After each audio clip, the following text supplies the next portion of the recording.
morning with you. My name is Seumean Kwan. I'm originally from Cambodia.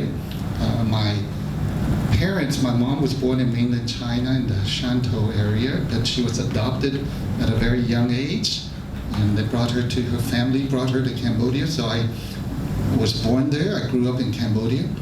In 1975, the Vietnam War forced us to leave our country.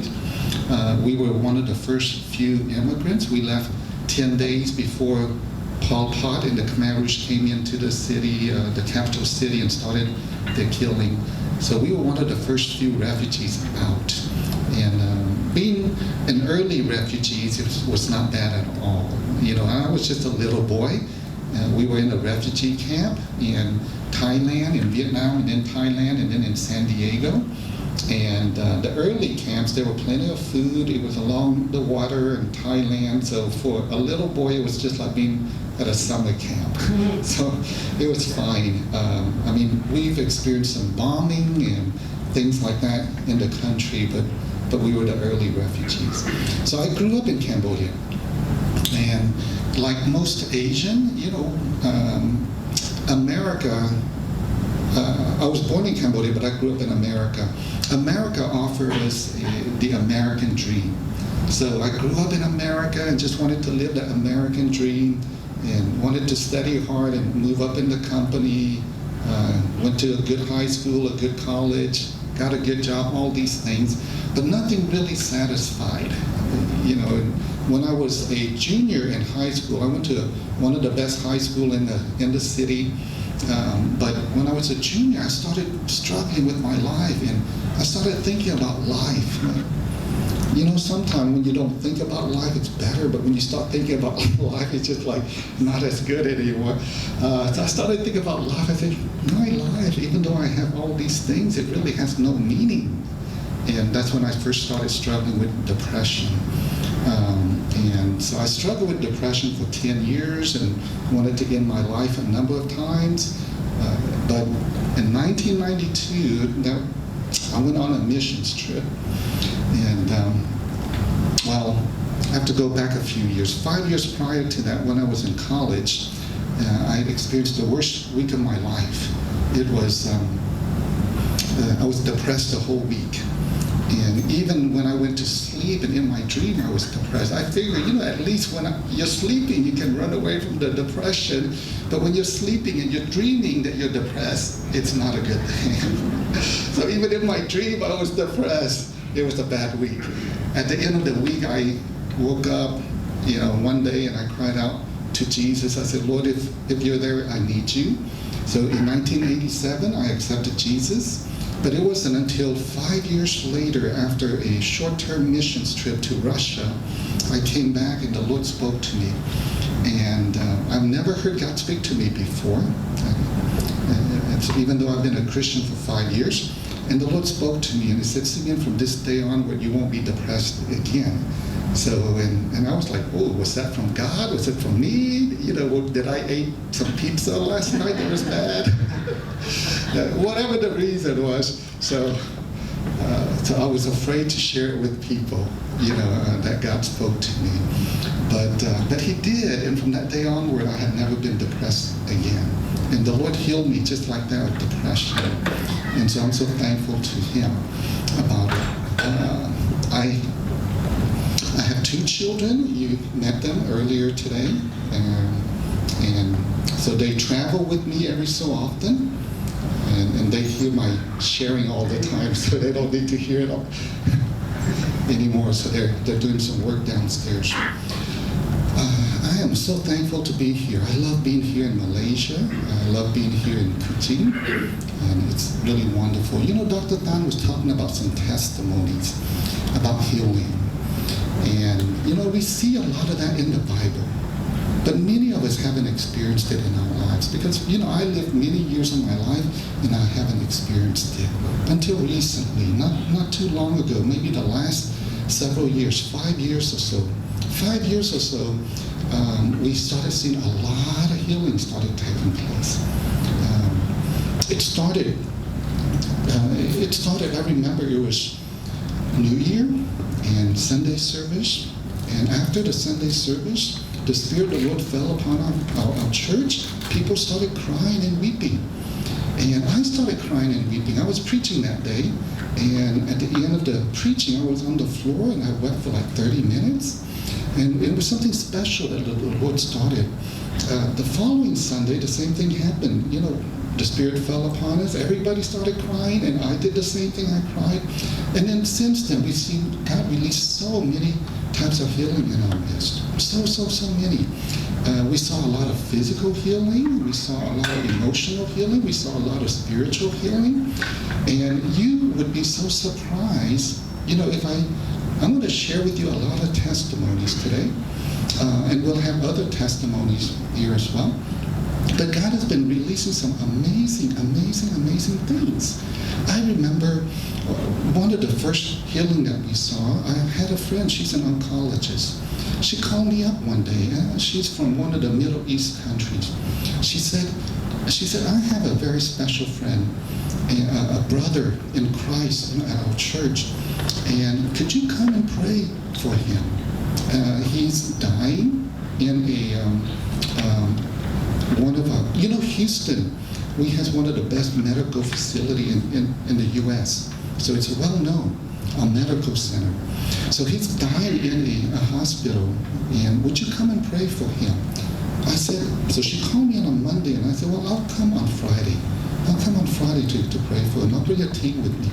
And she said, no, you don't understand. This is very severe. If you come on Friday, he'll be dead. Can you come tomorrow? So I said, okay, I'll do my best, and arranged the schedule. And the very next day, I went to pray for him. He had been in a coma for 10 days. And so we prayed for him, and then I left. Didn't hear back from her for a couple of weeks.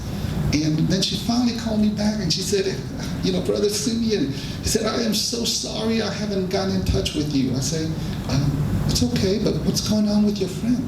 She said, the very night that after you guys left, they ran another test on him. He had been in a coma for 10 years. He had internal bleeding at 3 different places in the body, and all the doctors said there's nothing that they could do to stop the bleeding.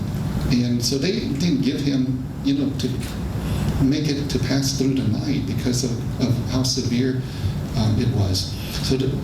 But she said after you guys prayed for him, that very night all the bleeding stopped.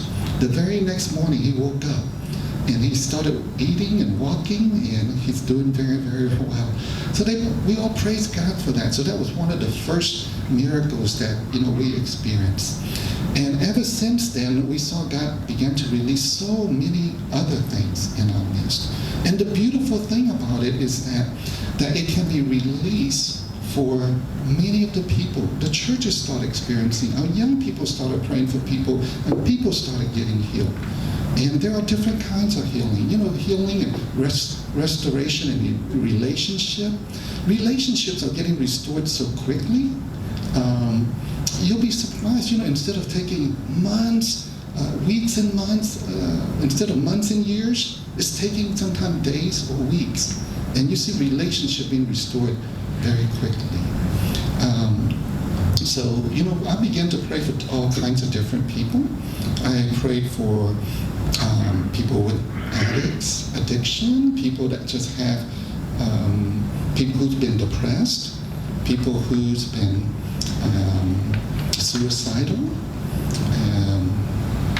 people who are struggling with sexual sins, people who are even been diagnosed with schizophrenia, and or just basic stress, worries, fears of ghosts, fear of driving, fear of animals, whatever, people not being able to go to sleep.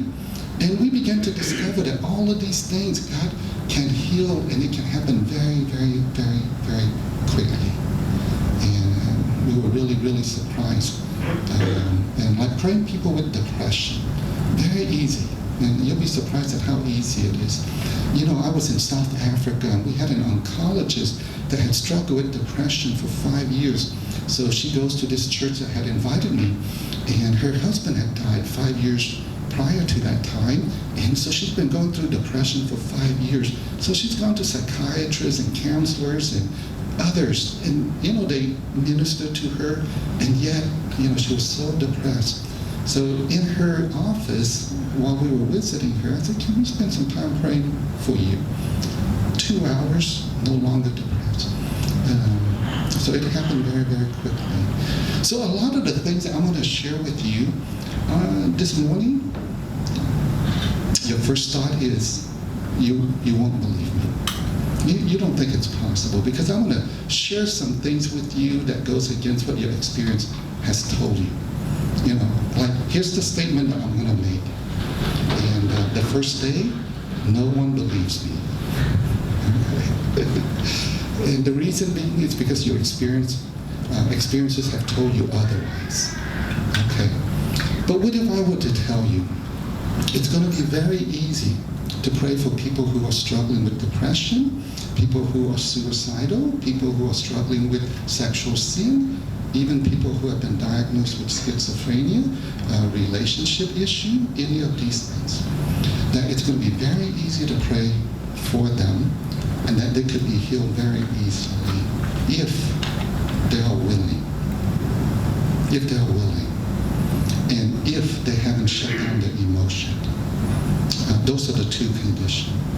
If a person is not willing, okay, then you're not going to force it. If they're not willing to let go of their anger and their hurt, there's nothing you can do. Okay, at least not at that time. So what if I tell you that it's going to be very, very easy, and that you could see people get healed of depression and suicidal thoughts and all of these things extremely easily? Sometimes it takes a couple of hours or less than a couple of hours. For example, I was just in Taiwan. While I was in Taipei, I had a young lady, 27 years old or something like that. She came and she gave me a big hug. She said, Pastor Seumean, do you remember me? I said, I remember you. I know who you are exactly. She said, you were here a couple of years ago and you prayed for. I said, I know you. I still remember her name. Because she had struggled with depression and she had been suicidal. She attempted to take her life 7 different times. Her mom had committed suicide. And so she got married, she has a little girl, but even in the midst of all of that, she tried to take her life 7 different times. And each time she tried to take her life, she couldn't do it. I mean, she would take a lot of pills and someone would find her and take her to the hospital. One time she tried to hang herself, and she has no idea but the rope, how it could happen, but the rope broke and she couldn't hang herself. And so, all 7 times she tried to kill herself. Couldn't do it. And so she, at that time, 2 years ago, she said, could you pray for me? And she volunteered and we prayed for her. It took, with translation, 1 hour and 20 minutes, including translation. 1 hour and 20 minutes. Ever since then, she's been free. From all of the suicidal thoughts and depression and all of that, within 1 hour and 20 minutes. And so that happened. And we see this everywhere we have gone.